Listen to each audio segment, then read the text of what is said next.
మీ car కి best ceramic coating premier care Apexer car detailing studio for contact.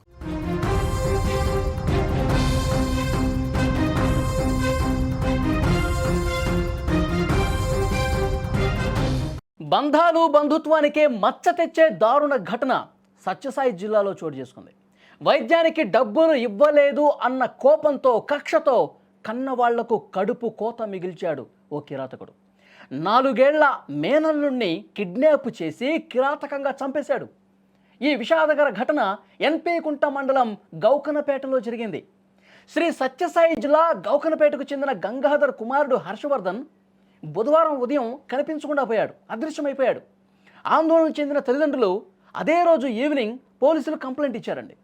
Case నమోదు చేసుకున్న పోలీసులు దర్యాప్తు చేస్తే గురువారం రోజు ఉదయం గ్రామ శివారులో, గ్రామానికి సమీపంలో ఆ బాలుడి మృతదేహం కనిపించింది. బాలుణ్ణి మేనత్త భర్త అంటే మేనమామ ప్రసాద్ హత్య చేసినట్లుగా పోలీసుల ఇన్వెస్టిగేషన్లో బయటకు వచ్చింది.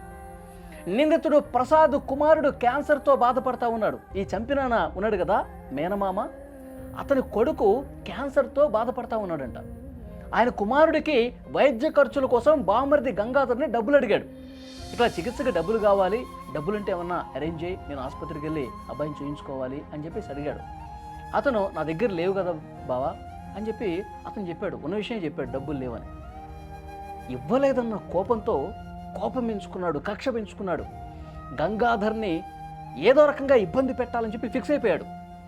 గంగాధర్పై కక్ష పెంచుకున్నటువంటి ప్రసాద్ చాలా దారుణంగా ఒక సైకోలాగా బిహేవ్ చేసి ఇంత దారుణాన్ని కొడుకొచ్చాడండి.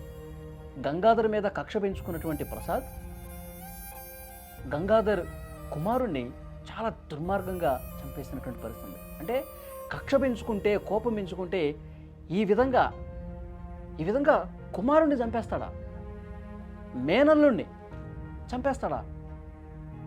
అక్కడ ఉన్న వాళ్ళందరూ కూడా ఈ విషయం తెలిసి షాక్ అయిపోయారు. డబ్బులు అడిగావు, అతని దగ్గర ఉంటే ఇచ్చేవాడు, సరే లేవు, నీకు డబ్బులు ఇవ్వలేదు, ఇంత దుర్మార్గంగా ప్రవర్తిస్తారా? అంటే బంధాలు బంధుత్వాలు అసలు ఏమైపోయినాయి? ఆ ప్రేమ ఏమైపోయింది? ఇప్పుడు ఇతనికి కూడా కొడుకున్నాడు కదా, ఆ కొడుకుకి క్యాన్సర్ ఉంది కదా, ఆ కొడుకు ఇబ్బందుల్లో ఉన్నాడు కదా, అలాంటి కొడుకే కదా నీ బామ్మర్దికి కూడా ఉన్నది. ఎలా చంపటానికి చేతులు ఎలా వచ్చాయి? అసలు ఎవరికి అర్థం కావట్లా. సమాజంలో రోజు రోజు ఇలాంటి దారుణమైన ఘటనలు జరుగుతూ ఉన్నాయండి. పేగు బంధం, బంధుత్వాలు, ఆప్యాయత, అనురాగం ఏమీ లేవు. అసలు మనిషిలాగా ఉండట్లేదు అనటానికి ఇదొక నిదర్శనం. ఈ ఘటన వెలుగులోకి వచ్చిన తర్వాత అందరూ కూడా షాక్ అయిపోయారు, కుటుంబ సభ్యులందరూ కూడా. ఇక ఇంత కోపం పెట్టుకున్నాడా? చిన్న పిల్లాడిని చంపటానికి అసలు చేతులు ఎలా వచ్చాయి? పాపం ఆ చిన్న పిల్లాడిని ఫస్ట్ కిడ్నాప్ చేసి దూరంగా తీసుకెళ్ళిపోయాడు. దూరంగా తీసుకుపోయి అసలు గొంతు నులిమి చంపాడన్నట్టుగా వార్తలు బయటకు వస్తాయి. ఇంకా పోలీసుల ఇన్వెస్టిగేషన్లో ఎలా చంపాడనేది తెలియాలి. మీరు స్క్రీన్లో ఫోటోలు కూడా చూస్తూ ఉన్నారు. 2 పిల్లలు వాళ్ళ భుజం మీద చేతులు పెట్టుకుని చాలా సరదాగా, చిన్నపిల్లలే ఎంత మంచిగా ఉన్నారు చూడండి, ఎంత బాగా ఆడుకుంటారో చూడండి. వాళ్ళు చూడండి, అభం శుభం తెలియనటువంటి పిల్లలు ఈ పెద్దవాళ్ళ గొడవలు, కోపాలు, కక్షలు ఇవేమి తెలియవు వాళ్ళకి. ఎంత గొప్ప స్నేహంగా ఉంటారు చూడండి ఆ పిల్లలిద్దరూ. కానీ వాళ్ళల్లో ఈ బామ్మర్ది కుమారుడు ఉన్నాడు. నాకు డబ్బులు ఇవ్వలేదు బామ్మర్ది, నా కొడుకేమో క్యాన్సర్ ఉంది అని ఒక సైకోలాగా ఆలోచించి, నా కొడుకు ఇబ్బంది ఉంది కాబట్టి వాళ్ళ కొడుకును కూడా ఏదైనా చేయాలి, నా కొడుకు ఆరోగ్యం బాగాలేదు కాబట్టి వాళ్ళు ఎలా ప్రశాంతంగా ఉంటారు, వాళ్ళు ఎలా సంతోషంగా ఉంటారు, నేను డబ్బులు అడిగితే ఇవ్వడా? చూడండి, ఒక సైకో బిహేవియర్, సైకో మెంటాలిటీ ఏ విధంగా ఉందో చూడండి. చాలా దుర్మార్గంగా కిడ్నాప్ చేసి తీసుకుపోయి 2-3 గంటలు కొంచెం దూరంగా పోయి ఎవరూ రావట్లేదని చూసుకుని ఊరి బయటకు తీసుకుపోయి దుర్మార్గంగా చంపేశాడు. పాపం ఆ చిట్టి ప్రాణం, చిట్టి గుండె ఎంత అల్లాడిపోయి ఉంటుంది చూడండి. ఇప్పుడు తీసుకుపోతున్నప్పుడు ఆ బాబుని తీసుకెళ్ళేటప్పుడు తెలుసు కదా, అరే మామ తీసుకుపోతా ఉన్నాడు, దేనికోసం తీసుకుపోతున్నాడు, ఏదో సరదాగా అట్లా ఆడుకోవడానికి తీసుకెళ్తూ ఉంటాడు, లేదంటే ఏదన్నా తినిపించడానికి తీసుకెళ్తాడు అనుకుంటాడు. కానీ ఆ బాబుకు తెలియదు చంపేస్తాడని, ఇంత దుర్మార్గమైనటువంటి సైకో మెంటాలిటీతో ఉన్నాడని ఆ బాబుకు తెలియదు కదా. చాలా సంతోషంగా వెళ్ళాడు, మామ పిలిచాడు కదా అని. కానీ అక్కడికి వెళ్ళిన తర్వాత చాలా దారుణంగా గొంతు నులిమి చంపేశాడు.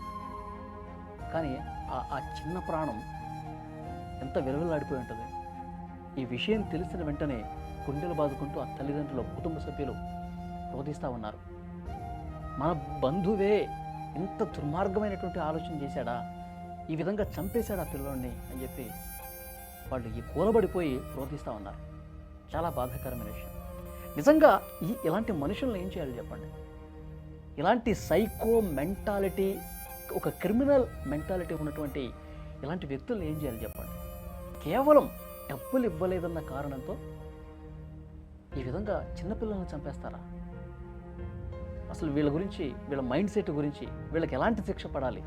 ఈ వీడియో చూస్తున్న ప్రతి ఒక్కరు కామెంట్ చేయండి.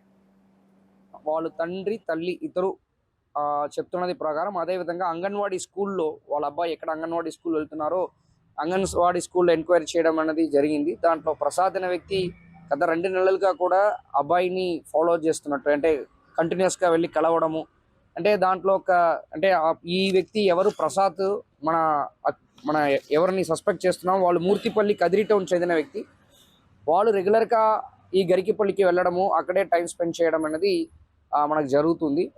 దీని వెనక ఏముందని కొన్ని ఎంక్వైరీ తండ్రిని అడుగుతున్నప్పుడు, గంగాధర్ని అడుగుతున్నప్పుడు, ఎవరు హర్షవర్ధన్ అబ్బాయి చిన్నపిల్లలు చనిపోయారో వాళ్ళు తండ్రిని అడుగుతున్నప్పుడు, ఎందుకు ఈ ప్రసాద్ లాగా తిరుగుతున్నట్టు అడుగుతున్నప్పుడు, ప్రసాద్ వాళ్ళు కొడుకుకు కూడా ఆ బ్లడ్ క్యాన్సర్ ఉన్నట్టు, దానికి గంగాధర్ దగ్గర ఫినాన్షియల్ సపోర్ట్ అడిగినట్టు, దానికి మనం ఉన్న వరకు సపోర్ట్ చేశాను, దాని తర్వాత చేయలేకపోయాము, అది కూడా కారణాలుగా ఉన్నట్టు మనకి వాళ్ళు గంగాధర్ ఇన్ఫర్మేషన్ ఇస్తున్నారు. సో ఈ కేసు, ఈ సస్పెక్ట్ ఎవరున్నారో వాళ్ళని కూడా మాక్సిమం ఈ రోజు లోపలికి మనం అదుపులో తీసుకుంటాము.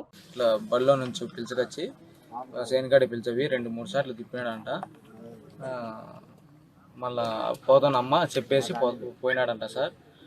అంతవరకు తెలుసు సార్ ఆయన పోయినది. మళ్ళీ నేను ఫోన్ చేస్తే ఒకసారి పులుకుంట కాడ అంటాడు, ఒకసారి తలపల్లో ఉన్నాడు అన్నాడు. నేను కదిరిలో నుంచి ఇడికి వచ్చాక ఆయన రాలేదు సార్, ఇక్కడే ఉన్నాడు అన్న. ఎక్కడ ఉన్నాడు? ఈ ఏరియా పులుకుంట కల్లే ఉన్నాడు సార్ ఆయన. నేను కదిరిలో ఫోన్ చేసింటే ఈ నుంచి ఆయనకు భయం ఉంటే రావాలి కదా సార్.